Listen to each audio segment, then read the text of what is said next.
जो फैसला क्या कर रहे हैं।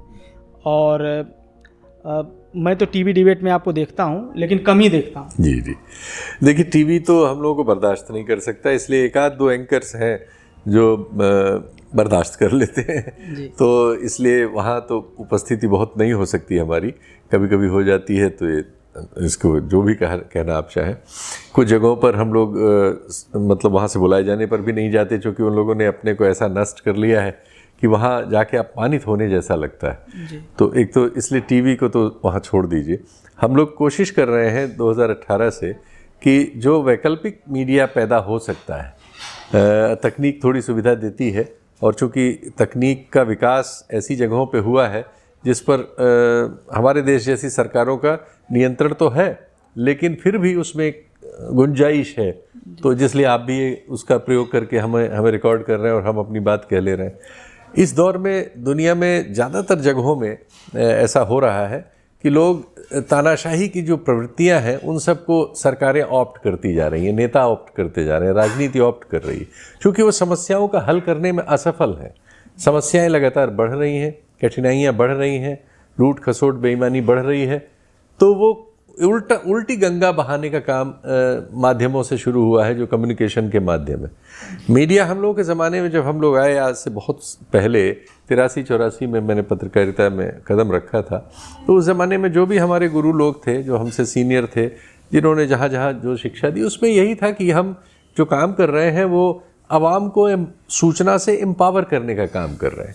इन्फॉर्मेशन एक पावर है और वो लोगों तक जानी चाहिए, लोकतंत्र का ये मतलब तकाजा है। तो हम वो काम करने के लिए हैं। तो हम सूचना एजेंसियों से आता है, फिर उसको हम खबर बनाते हैं, और कोई पत्रिका में छापता है, कोई अखबार में छापता है, कोई, ये सब उस ज़माने में प्रिंट ही था।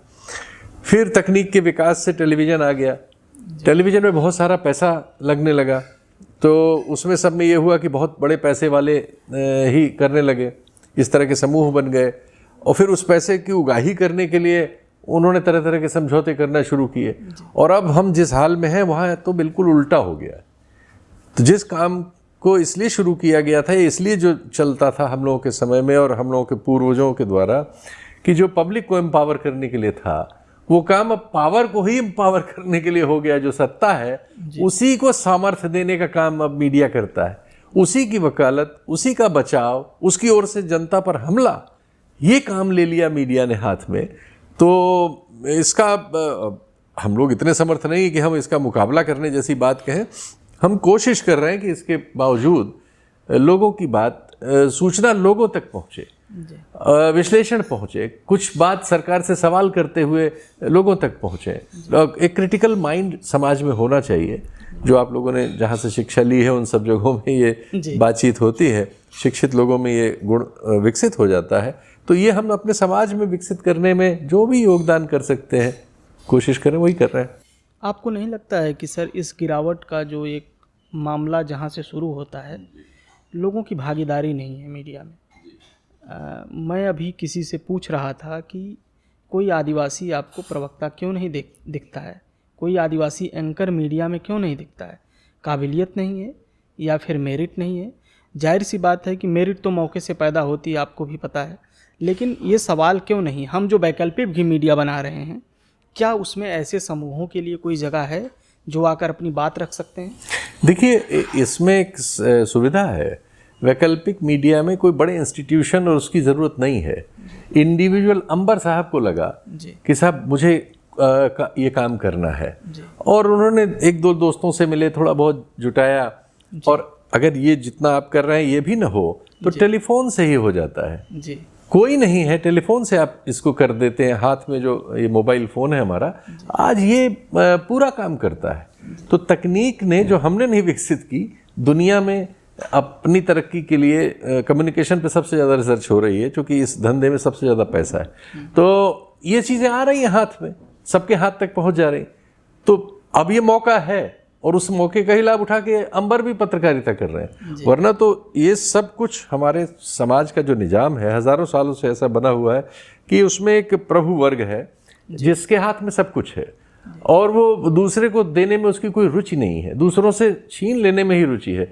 दूसरों को बल्कि नॉलेज वगैरह से दूर रखने की उसकी विचारधारा है लिखत पढ़त में। जी जी। वो नहीं चाहता कि बहुत सारे लोग जो हैं, जो मेहनत करते हैं और जिन्होंने इस सब कुछ बनाया है दाएं बाएं जो हमें दिख रहा है, उनको सूचना न मिले, शिक्षा न मिले, ज्ञान न मिले कि वो अपने जीवन में क्रिटिकल हो पाएं, सवाल कर पाएं, अपनी परिस्थिति को बदल पाएं।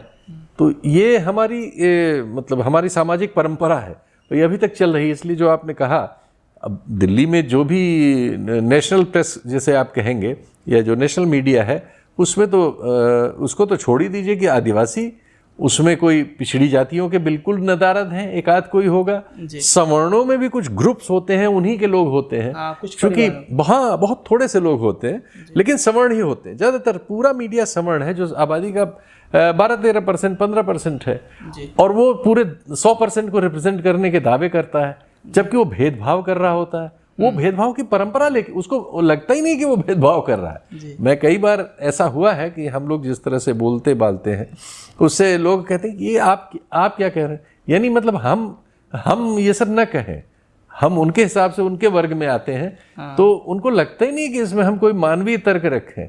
हम वो अमानवीय तर्क को नेचुरल बनाने की कोशिश वहाँ होती है, और वो कर रहे हैं, बड़ी बेशर्मी से कर रहे हैं और बड़ी खुशी से कर रहे हैं।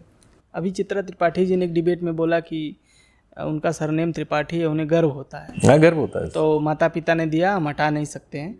मैं ये कहना चाह रहा हूँ कि सर, जो मीडिया का जो काम था, क्या आपने एक वो भी दौर देखा है जो आप जिसकी बात कर रहे हैं, आज से 25-30 साल पहले की जी, वो भी एक दौर पत्रकारिता का था, उसमें भी गिरावट थी। मैं देखता हूँ कि उसमें भी ऐसे लोग थे, हमेशा जो बहुत कुछ कर रहे थे। जी।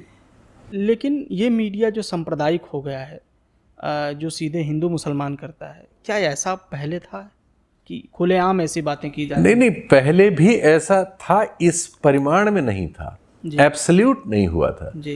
पहले भी ऐसा था, क्योंकि मैंने बताया कि जो प्रभु वर्ग है, हाँ, वही मीडिया था, वही टेलीविजन बना, वही सरकार था, वही राजनीतिक पार्टियों का शीर्ष था या है, और पूरे सिस्टम में वही सेक्रेटरी था, वही नीति बनाता था, वही शिक्षा देता था, दे रहा है, था को है में भी देख लीजिए।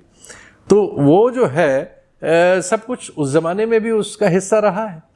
लेकिन उस ज़माने तक चूँकि हम ब्रिटिश द्वारा आज़ाद किए गए थे, और हमारी बहुत सारी चीज़ें उनके कल्चर में नहीं थी, उनकी अपनी व्यवस्था में जैसे जाति नहीं थी, दूसरी चीज़ें थी, जाति नहीं थी। तो जाति वाली वो बीमारी जो हमारे यहाँ है वो उनमें नहीं थी, तो उनके बनाए हुए सिस्टम में उसकी ताकत कम थी। आज़ादी मिलने के बाद जो संविधान वगैरह हमारे यहाँ बना, क्योंकि उसमें दुनिया में लोकतांत्रिक अनुभव जो भी थे उन सबको समावेश किया गया और आधुनिक किया गया, और नए सवाल जो भारत के संदर्भ में जरूरी थे वो सब उसमें इनकॉर्पोरेट किए गए। उस सब की आँच ने, राष्ट्रीय आंदोलन की आँच ने एक लंबे समय तक इस देश में बहुत सारी चीज़ों में कुछ पॉजिटिव चीज़ें रखी। एक शुचिता वगैरह जैसी चीज़ थी, उसी से हम लोगों को वो दीक्षा मिल गई, या बहुत सारे लोगों को मिल गई उसी दौरान, कि हमारा असली काम क्या है। लेकिन फिर भी बहुत सारे लोग उस समय भी प्रतिगामी थे, और वो अपना काम तब भी कर रहे थे। उनकी संख्या और मात्रा और उसे सपोर्ट उस तरह का नहीं था। अब जब आप और हम बात कर रहे हैं, तो अब वो लोग ही सत्ता में आ गए हैं जो उस विचार के जनक हैं, उसको प्रतिपादित करते हैं, उसका उत्तरोत्तर विकास करते हैं, और उसके जरिए पावर को कब्जे में रखते हैं, और पावर के पक्ष में सब काम करते हैं। जी।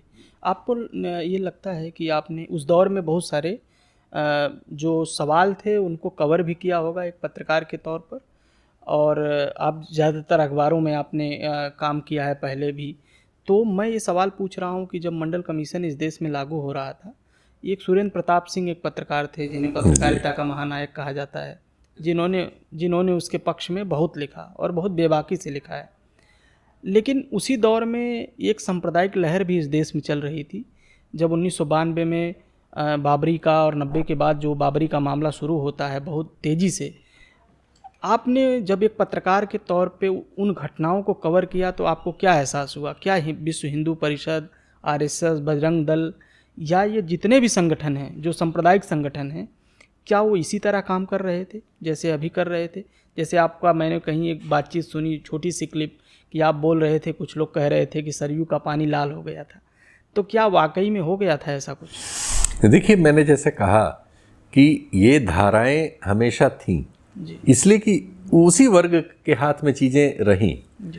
ये आज़ादी के पहले से थीं, इस तरह की चीज़ें हमेशा थीं वो। और चूंकि हमारा जो समाज जिस तरह से आया, जिन आर्थिक संसाधनों पर जिस वर्ग का कब्जा रहा है, शिक्षा पर कब्जा, संसाधनों पर कब्जा, नॉलेज पर कब्जा, सूचना पर कब्जा, तो उस कब्जे की वजह से ये विकृतियां हमेशा रहीं। और जो आपने उसका हवाला दिया, तो उस समय ज़्यादातर पत्रकार, एक टर्म चलता था तब, वो पत्रकारिता में दो तरह के लोग थे। एक थे जो एंटी स्टैब्लिशमेंट कहलाते थे, क्योंकि कांग्रेस की सरकारें ज़्यादातर थी जब मैंने शुरू किया उस जमाना, तो उस समय कांग्रेस की आलोचना होती थी खूब, और एंटी स्टैब्लिशमेंट नाम का तर्क आता था कि हम एस्टेब्लिशमेंट के विरुद्ध हैं, पत्रकार हैं इसलिए। और प्रो एस्टेब्लिशमेंट भी होते थे, लेकिन एंटी एस्टेब्लिशमेंट की साख थी। लेकिन उसमें बहुत सारे ऐसे लोग थे जो आप कह सकते हैं जो आज राइट विंगर के तौर पे नजर आते हैं, आज वो सांप्रदायिक राजनीति के पक्ष में खड़े नजर आते हैं। लेकिन बहुत सारे थे जिनमें जो उस जमाने में लगता था कि सांप्रदायिक होंगे, लेकिन इस जमाने में आके उनमें परिवर्तन हम देख रहे हैं। अरुण शौरी जी का नाम हम ले सकते हैं, हम लोगों से सीनियर थे, तो उस जमाने में ऐसा लगता था उनके बारे में। लेकिन अब वो दूसरा, वो बल्कि वो अटल जी की सरकार में भी रहे। तो ऐसे अनेक, लेकिन चूंकि सभी लोग ज़्यादातर बल्कि 100% सवर्ण जातियों से ही आते थे, तो वो अपने बहुत सारे पूर्वाग्रह उनके साथ साथ उनके जीवन में रहते थे। मंडल कमीशन ने आने के बाद वो पहला झटका इस समाज को दिया कि जिसमें रियलिटी टेस्ट होना शुरू हुआ। तो पहले रियलिटी टेस्ट में ही बहुत सारे लोग, पता लगा कि ये लाल लाल निशान तो फेल है। फिर पता लगा ये तो बहुत बड़ी संख्या है। और अब जब हम देख रहे हैं, मोदी जी का दौर आया, अटल जी के दौर में भी उतना स्पष्ट नहीं था। इन्होंने इस मामले में आप कह सकते हैं क्रांतिकारी काम किया कि इन्होंने वो चादर ही फाड़ दी जो इस तरह का एक ढके रहती थी। इन सब शब्दों के पीछे ढकी हुई जो चादर थी, वो रियल चादर यही थी कि वो ताकतवर के साथ, ताकतवर या ताकतवर लोग जो आपस में लड़ते हैं उसकी व्याख्या करने वाली जो पत्रकारिता थी, उसकी जगह अब रियल इश्यूज की पत्रकारिता आ गई है सामने, और वो मुख्य धारा से एकदम गायब कर दी गई है। मुख्य धारा में उसका प्रवेश अब निषेध है। वो सारे लोग जो इस तरह की धारा में रह सकते थे, उन सबको नौकरियों से निकलवा दिया गया छांट के, या ऐसी परिस्थिति पैदा कर दी गई है कि वो नौकरी नहीं कर सकते। तो सब जगह एक सूचना के स्रोतों पर उस विचार का, जो हमारे देश की राजनीति में जो सफलता है इस समय जिनके हाथ में, वो राजनीति ही यही है कि वो एक छोटे से हिस्से को गुनहगार ठहरा के हर चीज़ के लिए, और एक बड़े हिस्से का वोट प्राप्त कर लें, समर्थन प्राप्त कर लें।